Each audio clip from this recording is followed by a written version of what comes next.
Milí diváci, hlásim sa vám v tento naozaj krásny zasnežený novembrový podvečer z úplne vypredaného futbalového štadiónu, na ktorom usporiadal benefičný zápas futbalista svetového formátu Ronaldinho. A máme dnes čest sa s ním porozprávať a položiť mu zo pár otázok.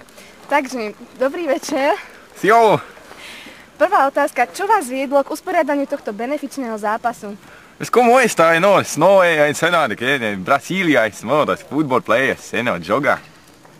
Takže naozaj by chcel vyskúšať niekedy si zahrať na snehu, pretože u neho v Brazílii sa to nikdy nepodarilo. Ďalšia otázka. Ako sa vám páči povrch nášho ihriska?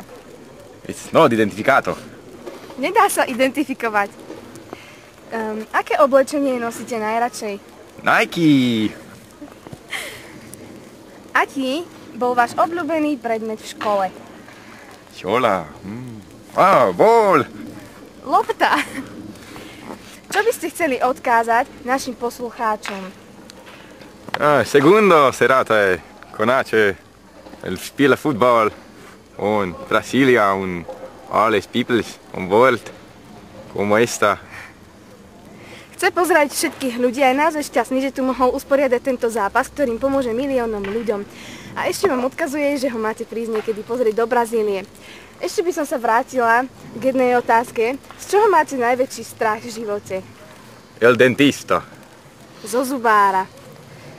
Takže vám chcem veľmi pekne poďakovať za tento rozhovor a dúfam, že sa čoskoro znova stretneme a že nás ešte niekedy prídete pozrieť na toto naše malé Slovensko. Ďakujem. Grazie. Pekne.